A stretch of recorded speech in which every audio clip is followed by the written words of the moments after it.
lại với đại gia đình BB Kids cùng với những bác thân yêu. Xin chào tất cả các bạn đã quay trở lại với đại gia đình BB Kids và cùng với những tập thân yêu. Rồi, hôm nay chúng ta sẽ cùng với nhau làm slime và cùng với nhau bàn bạc về một cái chủ đề mà hồi nãy khi mà nói tới giống như là một cái ghẻ lỡ gì đó mà chọc vô một cái là tự nhiên máu nó phun trào. Ghẻ ở đâu mà ra? Thì cái gì cũng vậy. Vạn vật sinh ra đều có lý do của nó. Ghẻ cũng vậy, từ máu mà ra, khô lại thành ghẻ. Tiếp. Nãy em nói chuyện khát nước không, nhìn em xuống uống. Em uống nước rồi. Nghĩ sao nhìn cái chai này mà nghĩ sao mà thèm uống được luôn á trời. Ghê quá à. Ủa sao tự nhiên ra nó bệnh quện. Nó dính slime á, tháo nó ra nè. Ghê quá đi. Đó, hồi nãy là nói chuyện mấy bạn ơi, khẩu nghiệp. ráng coi clip đi cho đầu tư chai nước mới. Trước kỳ quá à. Không, tại vì cái chai này nó dịch đựng nó được tiện đúng không? Chứ chai mới thì bóc có nhiều người ta không xài đó, đúng không? Rồi khẩu nghiệp sao nói nghe coi. Khẩu nghiệp là gì? Thì nãy đang nói về đề tài khẩu nghiệp á. Thì khẩu là miệng, nghiệp là nghiệp trước.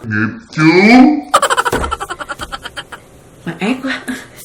Hồi nãy cái mặt còn ác hơn nữa các bạn. Thì nghiệp trước từ miệng mà ra, tại sao từ đâu mà ra? Ăn ở hiền lành chị đâu có chửi, đúng không? Vừa chọc chửi thì người ta mới chửi, rồi tự nhiên người ta chửi, người ta sinh ra cái nghiệp nó quện ngay cái miệng, thì cái tụ ngay miệng gọi là khẩu nghiệp. Ai chọc vui gì vậy? Không ai chọc vui gì đâu. Ví dụ đi comment đi coi clip đi, người ta là khách mời thôi mà. Clip thì comment gì dễ thương chút đi, rồi chị vui dễ thương có gì đi, tao có chửi tao khen đúng không? Trời dễ thương quá rồi đó, coi chơi bình luận chị, trời chị đọc chị thích dễ sợ. Mày chửi chuyện chi mày đi hả? Mày nói gì nữa? Không thích chị này. Chị này là ai vậy? Không thích chị này. Chị này là ai vậy? Không thích chị. Chị cũng đâu có biết chị là ai, chị mà biết chị là ai chị đâu có nói, đúng không? Bữa chị ngày đây mày nói lắm em mà chị cũng không biết chị là ai nữa. Rồi tụi em chửi gì cho chị khẩu nghiệp gì? Khẩu nghiệp để gì?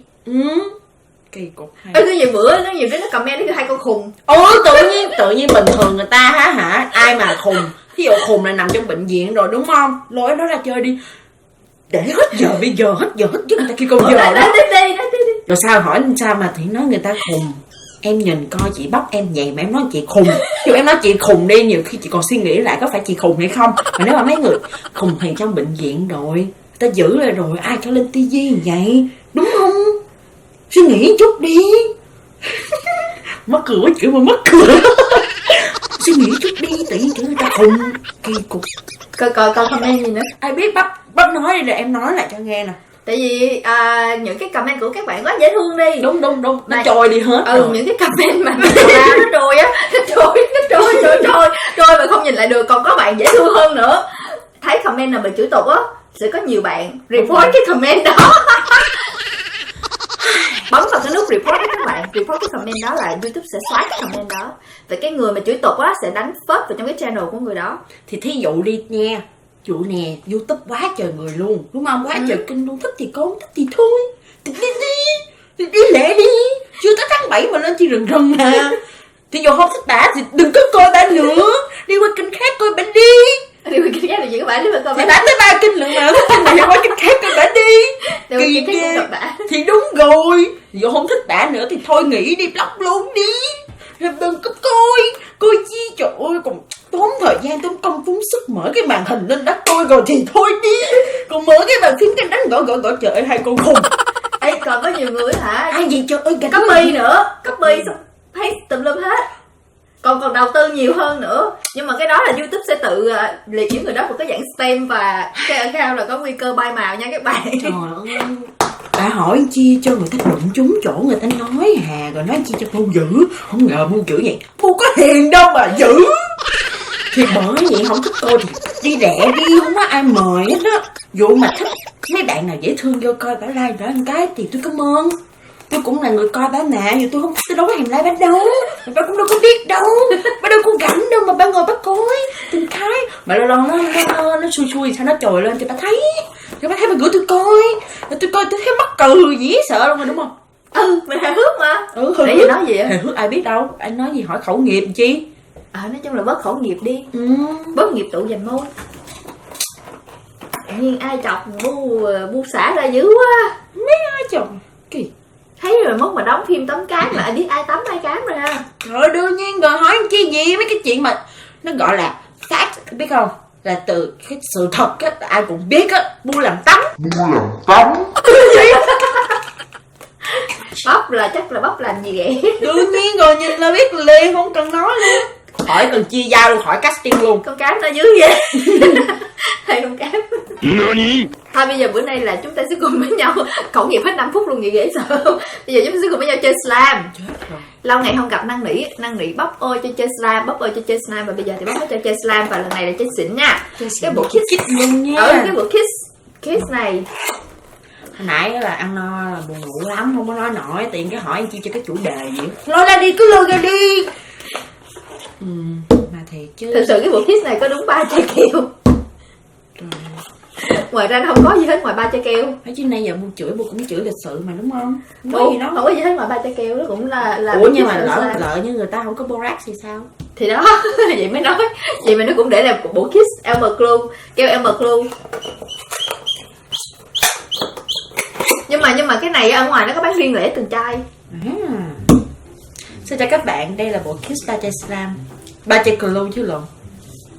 Glue xanh, glue hồng và glue tím. Đây là 3 chai glue Elmer Glue rất nhẹ nhàng, dùng để cho các bạn. Ê, cái trang màu hồng này đẹp quá à. Giữ đi. Thí dụ như ai khẩu nghiệp xài cây con voi nha, Elmer Glue dán không sát đâu. Vậy nha. Rồi bây giờ chúng ta sẽ cùng với nhau làm slam. Ủa làm slam ngày hôm nay là chỉ có lấy cái này trộn vào trong đây thôi. Đúng vậy. Sao mình làm ra 3 cục slam, sao mình trộn 3 cái lại? Chắc vậy. Nhưng mà cái màu hồng này đẹp quá, không nỡ trộn luôn á. Vậy thì giữ đó đi. Thôi kiểu này là lên Tết. Màu hồng đẹp quá Bu ơi. Trời ơi, thích màu hồng này lắm luôn á. Em màu tím này cũng đẹp nè. Em thích kim tuyến tại nó có kim tuyến. Nè, cái này còn có kim tuyến nữa nè, vừa hồng vừa kim tuyến nữa nè. Tại có kim tuyến nên thích nè. Bu sẽ làm bỏ kích hoạt vừa vừa thì nó sẽ dẻo chơi. Bu làm gì vậy? Em làm sao tới 2 bãi vậy? Một bên màu tím, một bên tím xanh. Không, mình làm ra 3 cục, xong mình trộn 3 cục lại, cái lúc mà mình trộn đó là nó thành nhiều màu á. Ý là hai cái màu này nó sẽ là trộn trước. Trộn tiếp luôn á hả? Tự nhiên cái bác hỏi em chi vậy, mất hình tượng khúc đầu quá. Nhưng mà lý do vậy bác hỏi em nhận. Ủa thì tự nhiên đang nói chuyện khẩu nghiệp thấy Bu rất là hăng hái và có vẻ như là có rất là nhiều tâm sự chất chứa bấy lâu nay. Không có chất chứa gì đâu, nói thiệt vậy thôi, ai chửi gì chửi Bu à. Bình thường. Cũng thường thôi đó mà. Bu bình thường mà có ai chửi gì Bu đâu, có chửi gì không có thấy đâu. Đã quá. Khi mà bỏ keo vào á, nó dần dần đông lại thành slam nè. Hôm nay mình sẽ đặt tiêu đề là slam khẩu nghiệp.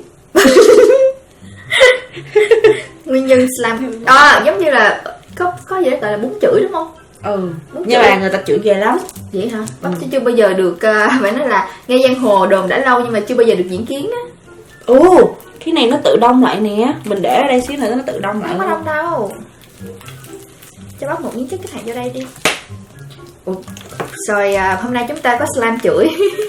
Ai chửi nãy giờ đâu chửi gì đâu. Nãy giờ em chỉ lớn tiếng thôi, em đâu chửi gì đâu. Thì mình nói vậy đó. Trời ơi, người ta thường người ta chửi. Giả bộ biết tiếp nhưng chứ này giờ mình không chửi đốt. Nãy giờ đâu chửi vậy đâu. Thì mình chửi mình cũng chửi nhẹ nhàng thôi, mình đừng chửi tục. Đúng không? Ê, cho xin thêm miếng chất kích hoạt đi. Rồi cảm ơn. Sao nó không cứng vậy hả? Bỏ thêm. Nó thiếu chất kích hoạt. Nãy em bỏ quá trời luôn, có một chục. Ủa sao cho ít keo vậy? Xài hết bộ keo luôn.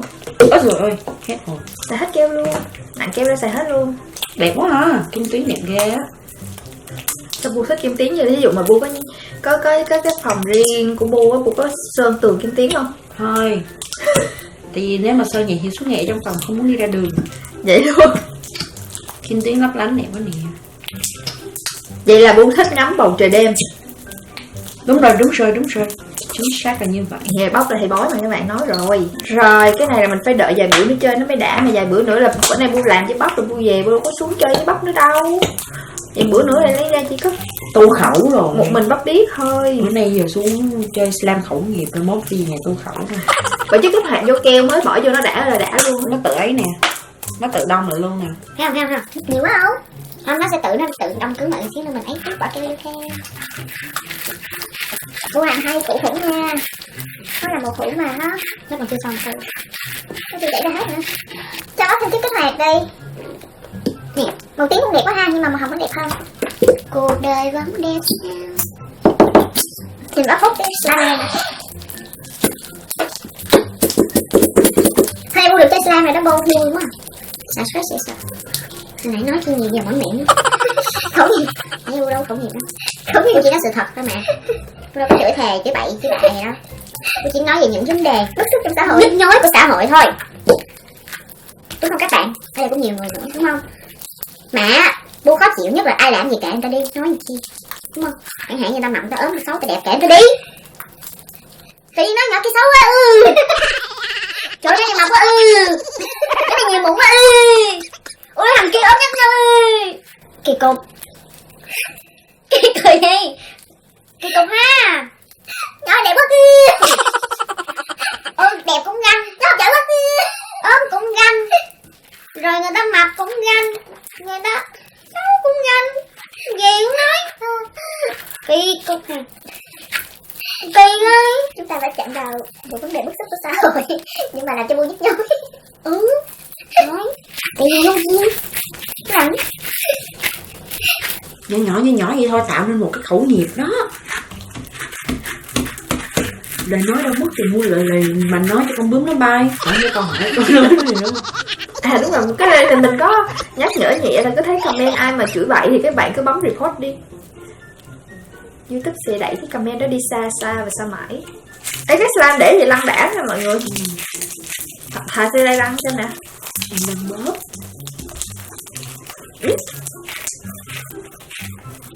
Dính luôn. À đúng rồi, cho mọi người coi cái áo của Bu. Đây áo con khủng long. Một hồi nữa đi mọi người thấy cái áo đúng bựa luôn. Ai tặng cho Bu cái áo dễ thương dễ sợ. Mới làm không có chơi đã đâu nha, để qua vài ngày chơi nó mềm đã lắm Bu. Mà Bu không chơi được đâu. Sao vậy? Thì Bu có ở đây đâu mà chơi. Cái Bu đem gì mà chơi? Dự án phim sắp tới. Tắm cám hả? Chuyện tắm cám chưa kể. Tắm, bành thì tắm, lương thì cám. Lương thiện cám.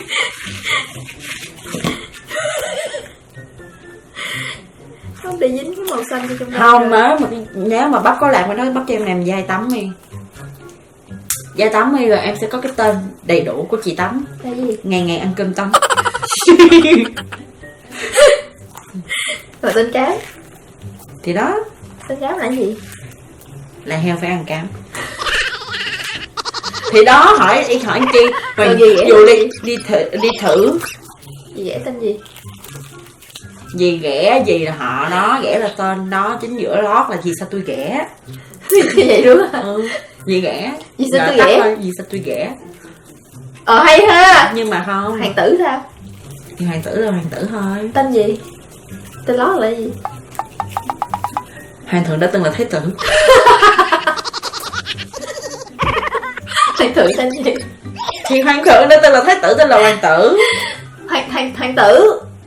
Thái tử. Hoàng thượng đã từng là thái tử kêu là hoàng tử. Đúng rồi. Hoàng thượng kêu là gì? Hoàng thượng là trên trời đúng không? Là hoàng đế đúng không? Hoàng ở trên trời gọi là thượng. Hoàng thượng. Chị cũng được luôn á. Thì cũng được luôn chứ. Còn hỏi nó đi. Còn bibimbap gọi là cái gì? Bibimbap hả? Mà có tên khó mà ai đặt tên kỹ. Kỳ cục tên bibimbap. Mày ăn gì chưa thấy luôn á. Bibimbap là cơm trộn mà để vớt bibimbap. Trời ơi kỳ cục. Đừng có đặt được không? Ai đặt chị? Ai đặt cái tên đó gì nói nghe coi. Ai đặt gì mọi người? Ai đặt cái tên đó gì nói nghe coi. Ai nghĩ ra cái ý tưởng là tên bibimbap vậy? Kỳ tên. Tên nghe là cái người đó không có bình thường rồi. Khẩu nghiệp này nha. Nhưng mà người đó là ai? Ai đặt cái tên đó? Không biết có nhỏ nào đặt không biết nữa. Nhỏ khủng nào. Cái đó là khẩu nghiệp đó. Cái là khẩu nghiệp đó bắp. Thiệt ra là khi người ta nói hai con khùng thì cũng đúng mà. Chị mình chửi người ta là mình khẩu nghiệp, mà nói chửi đâu mình chỉ nói thôi mà. Mình chỉ nói là hơi nghe thôi. Bom lép. Bom đầy lép. Bom bị lép. Các bạn biết sao mới làm ra một cái bong bóng không? Tự nhiên nó sẽ kêu một cái bụp. Anh nhìn đó. Sao? Làm lắng nghe. Ủa Bu tới 2 hũ lận á. Bu mới làm xong có 1 hũ à. Làm tiếp hũ còn lại đi. Bóc. Chị Tóc sống tới từng tuổi này nè. Tắm ơi, chị, đầu chị lắm. Chị hụp cho sâu, kẻo về mẹ mắng. Tắm ơi, chị Tắm Nó không ơi. nghe luôn. Chị Tắm ơi. Không nghe luôn. Tôi đang nói với bà đó Tắm. Nó không nghe luôn à. Tắm ơi, ngày ngày ăn cơm Tắm ơi. Gì đầu vậy? chị lắm, chị hụp cho sâu, kẻo về. Mà kia hụp tóc đi. Hộp tóc gì? Hụp đó, đầu điện ấy nè. Hộp đi đâu? Chải lại. Sao vậy? Nó bị rối đi nè. Có đâu? Thả xuống đây chải lại đi. Mày sao gì? Thì thả cái này xuống đây chải lại đi. Đó. Rồi với kia hộp sâu. Đem về nhà gặp mẹ lãnh lãnh thưởng. Cái này gây cám mà. Gì cả? Mình sẽ đem cái này về. Mẹ ơi, hôm nay chị Tắm rất là lười biếng, không làm ra được một cục slime nào hết. Con đã làm ra được 2 cục slime rất là đẹp ở đây nè. Gì vậy? Chưa ra đường làm slime đó. Chưa nắng chang chang nên nó hơi mát mát. Hơi kỳ. Hơi nóng đó nha. Cái cục slime này để vài ngày nữa cho đã mà bố. Trời ơi đẹp quá à. Xả dai rồi hả? Slime này đẹp quá à. Xả dai rồi hả? Bóng ba đâu? Bây giờ là bu không phải, bây giờ là Tắm đang kiểu như là quá trình làm thành con bóng nè. Đó, đây là con bóng đó. Con bóng ở dưới đây nè. Chửi nó bóng. Cái con bóng á, cái con bóng Cái bóng vàng hả? vàng á. Trời ơi, có cái gì á, có mấy cái cục charm rồi hình con vịt trong này chắc dễ thương lắm nè. Tại nó màu xanh. Bên đây nói đến cái bóng mà nó liên quan tới dịch đâu. Con cá bóng. Có charm hình con cá là chắc dễ thương. Bóng vàng lên ăn cơm vàng cơm bạc nè. Nó đang slow Cơm motion. vàng cơm bạc làm sao mà ăn. Dò đi chị Tắm ơi, để đó em làm cho. Chị Cái công việc vất vả như vậy á, là để cho em nặng keo ra cho chị Dò. Công việc vất vả thì để em làm phụ chị nhé. Chị Dò nhé, chị Tắm nhé. Dò xong về mới được đi trảy hội nha. Hồi nãy giờ được nước đổ ra đây nhiều lắm nè Tắm. Hốt vô Tắm. Trời ơi Tắm ơi, là Tắm sao mà dính tè lè vậy nè Tắm. Không biết ai kéo ai tắm luôn. Tắm ơi là Tắm. Ôi ôi ôi ôi ôi. Tắm ơi là Tắm. Chay vừa thôi nha. Chay nhiều khẩu nghiệp. Tắm là phải cam chịu. Chay vừa khẩu nghiệp mà tắm đó. Cho bạn đúng vai bạn đi.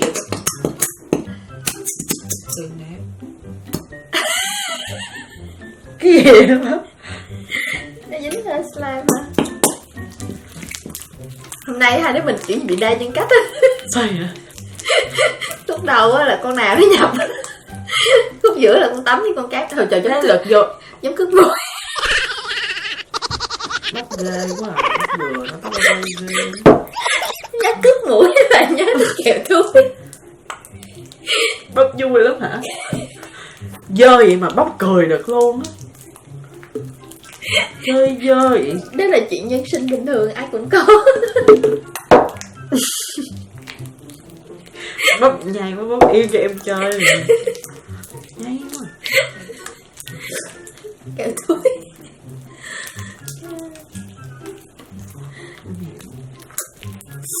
Mẹ ơi, chị Tắm là con. Tôi không đánh nào.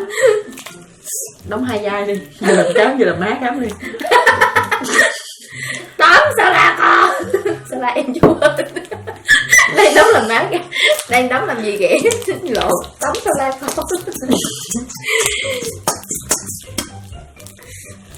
Mệt mỏi quá. Công chuyện nhẹ nhàng mà. Công chuyện của chị Tắm thật là nhẹ nhàng. Công chuyện của em thiệt là vất vả. Chị có biết là em ngồi đây em dắt cái chai này ra tốn biết bao nhiêu là sức lực không? Chị còn không mau dò nhanh lên. Em ăn cũng hơi nhiều đó. Em ráng đi. Giảm cân thôi mẹ. Gì vậy em? Gì vậy nè? Hết rồi đó, hết chắc được rồi đó. Rồi được rồi. Rồi chị dọn sạch bàn nha chị Tắm. Rồi chị Tắm ơi, dính tay em rồi nè chị Tắm. Dính dính. Thì nè, cho miếng nè. Cái cục đó 1 tiếng mà. Sao đâu. Hoàng tử. Đóng ra luôn hoàng tử. Không vô làm dâu hoàng tử đi. Làm dâu hoàng tử đi. Hoàng tử nè. Thì làm hoàng tử đi. Nó là hello nàng, ta là hoàng tử. Hello nàng, ta là hoàng tử. Làm gì? Hoàng tử. Thoải mái. Phải thoải mái chứ. Cái vậy là mẹ nhà ghẻ đi, hay là bà Cám đi. Hả? Hello, ta là Cám. Hello, nàng ta là Cám. Tắm nhiều mặt dễ sợ. Bóp nhiều vai, tắm nhiều mặt. Hello chị Tắm không? Tắm là chị đúng không? Hello chị Tắm, em là Cám. Mình không phụ người ta này nha, không phụ nè nha, để nó làm một mình này cho bực mình. Hello Tắm, mẹ là gì ghẻ đi con? Mẹ nè, không cho con nè, bắt ở nhà, làm sao sọc mới được đi tiểu hội nè. Không, bây giờ chơi ác rồi nè, lấy 2 cục này trộn lại xong bắt Tắm. Con ngồi con lên. Hồng cho ra hồng tím, hồi xưa con. Hồi xưa là lấy đậu đúng không? Bây giờ mình không chơi đậu, mình chơi kim tuyến. Kêu cho ra kêu tuyến, Mình lấy kim tuyến mình lấy kim tuyến xanh với kim tuyến đen với là dính rồi. Kim tuyến đen với lại kim tuyến trắng trộn vào nhau và kêu Tắm con lửa kim tuyến. Xanh lên xanh. Quên đen lên đen, trắng lên trắng cho con. Thí dụ mà mình ở bên này có Tiki một quảng cáo Tiki vậy phải không? Sao? Người điện thoại ở đời cho em 2 hũ kim tuyến trắng đen. Đúng rồi á. Không mà thanh ngắn cái khúc đó là hồi xưa Tắm đâu có tiền đâu mà mua đồ mới. Có mà chung với hũ con cá, xương cá phải không? Sau cái vụ đó mới có cá. Giống như là sau cái vụ mà lặt đậu á, là bà không có tiền mới mua đậu mới đâu. Rồi phải ngồi ở nhà mới lặt cái bà luôn. Cuối cùng bà không được chị hỏi hả? Cũng được đi mà. Cuối cùng ông Bụt hiện lên. Quên câu chuyện. Tại sao con khóc? Ta cho con thuê một bộ đồ. Ông Bụt biết làm ăn quá vậy. Hay mai mốt mình làm cái phim giống vậy. Cười mà chảy mất nước mũi luôn. Nếu mà thật sự mà nói mà làm, tại vì ông Bụt nhìn xa trong rộng, các bạn biết không? Ông Bụt á, ông biết là ở sau này con Tắm thì nó sẽ lên làm hoàng hậu. Sao gọi là con Tắm, gọi là chị Tắm. Chị Tắm thì mai mốt chị sẽ lên làm hoàng hậu, cho nên bây giờ ông Bụt mà sao kêu là chị Tắm được? Mình nghe bằng chị thôi, nhưng mà ông Bụt mà gọi là con bé Tắm. Có con bé Tắm này mai mốt sẽ lên làm hoàng hậu, cho nên bây giờ mình giúp nó, mai mốt thế nào mình cũng sẽ được lợi rồi. Bụt là gì có thể có khả năng nhìn xa trong rộng, đâu có đi giúp con Cám là cái gì, bởi vì biết là nó không xưa bên mốt là không có làm. Tụi mình bóp méo sự thật. Bóp méo cổ tích. Hình như không có tụi mình, có mình bóp. Nãy giờ em chỉ làm từ da Tắm thôi, em không có làm được gì đâu. Tắm từ đầu video tới cuối video luôn á. Rồi nghiệp thiệt. Đây bóp lại cái này cho vui lắm. Đưa 2 bàn tay xuống. Đọc để xuống bạn. Vui lắm. Vui không? Vui. Vui mà, không vui hả? Đang ráng lấy miếng cho lên cho thấy vui. Vui quá đi. Vui quá đi. Giống diễn viên đồ ngốc. Bánh đây ra. Giống như diễn viên lồng tiếng trong phim Hồng Kông á. Ai? Mấy đứa nít á, lồng tiếng mà mấy người lồng tiếng mấy đứa nít á. Vui quá. Vui quá đi. Trời ơi, chị bóp chơi slam vui quá đi. Trời ơi, không biết vui chỗ nào luôn. Vui quá đi. Đúng chưa? Ý Giống hồi nãy giờ cái đứa nào mà nói comment 2 con khùng là đúng rồi. Nếu mà các bạn đó xuất hiện đi, đừng coi tập này. Thiệt luôn á. Không, bây giờ chỉ nhẹ nhàng thải cái comment xuống, lời tiên tri của ta đã đúng. Nói thì nói vui vậy thôi, thích chửi thì cứ chửi, tại vì chửi cũng đúng mà. Mới nói cũng đúng mà. Nói cũng đúng mà. Mà nói chung là người nào nói thì người đó chịu nghiệp, cái người nghe mình đâu có chịu nghiệp, đúng không? Bóc nàng nghiệp hồi nãy giờ sổ mũi khoai nè. Rồi dùng luôn. Nước tụ vành mũi. Sao không kêu ta? Ủa xong rồi đó. 2 đứa mình làm xong rồi đó. 2 đứa mình? Cái gì 2 đứa mình hả? Chị Tắm ơi. Sao em? Đâu chị Lâm. Chị hộp cho xong kéo về mẹ mắm. Em ở không má hả? Em ngồi em coi đầu chị.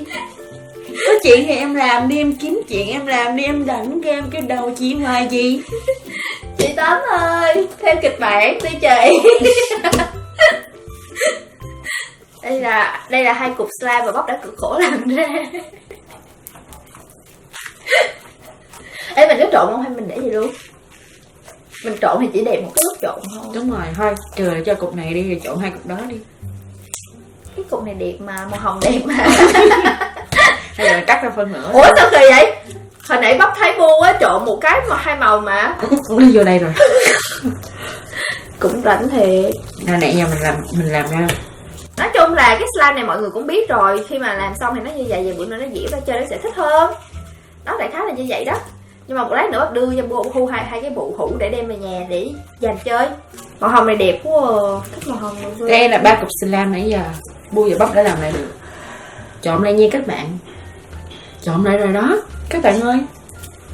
Đó. Không, bây giờ là nhìn này kéo lên nó mới đẹp. Kéo ra.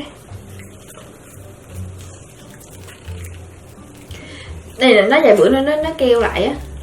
Nó mềm ra đã lắm.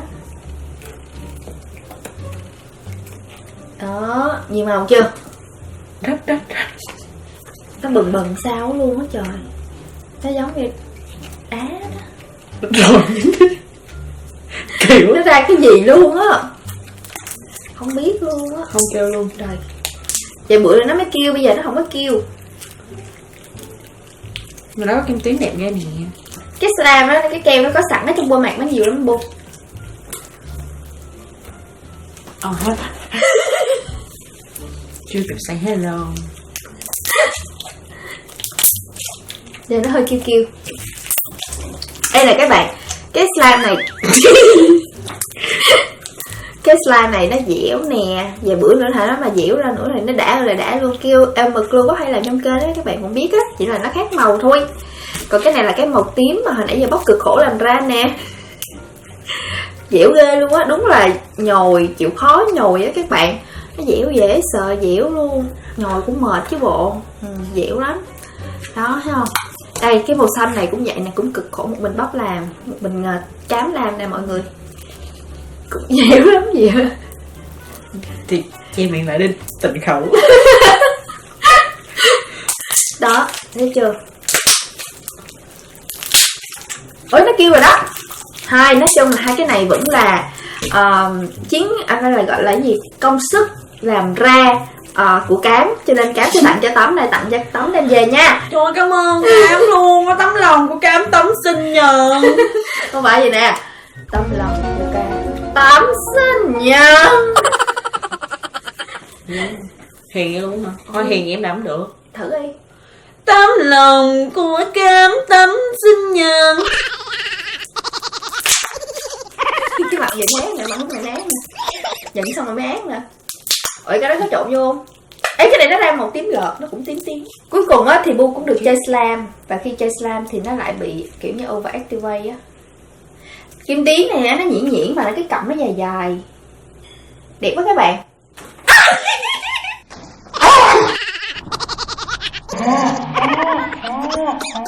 Yêu nghiệt. Thiệt là yêu nghiệt. Em chơi trong đầu thất bại là rất may mắn rồi. Thiệt là yêu nghiệt. Chỉ mới có khẩu nghiệt một chút thôi. Mình đã lộ mặt rồi. Đó là những gì mà sau ống kính là Bu và Bắp hay làm. Cái này đã được đem lên đó. Thấy chưa, sau ông in ống kính là Bắp tan bị Bu bắt nạt thôi. Đầu clip giờ mình nói về chủ đề gì? Ê, cái bánh hoa vàng nè Bu. Hả? Đầu clip giờ mình đang nói về Cái chủ đề bánh hoa gì? vàng nè Bu. Hả Bắp? Hả? Đầu clip giờ mình đang nói về chủ đề gì? Thì khẩu nghiệp đó. Tại sao khẩu nghiệp nè? Đó đâu khẩu nghiệp đó, bây giờ nói sự thật. Nè, cái bánh hoa vàng nè Bu. Đâu dám nhìn đâu thấy không? Nè, bánh hoa vàng nè. Nhưng mà đồ ăn thơm quá ha. Kẹo thúi. Nhưng mà Bu làm nó dẻo nè.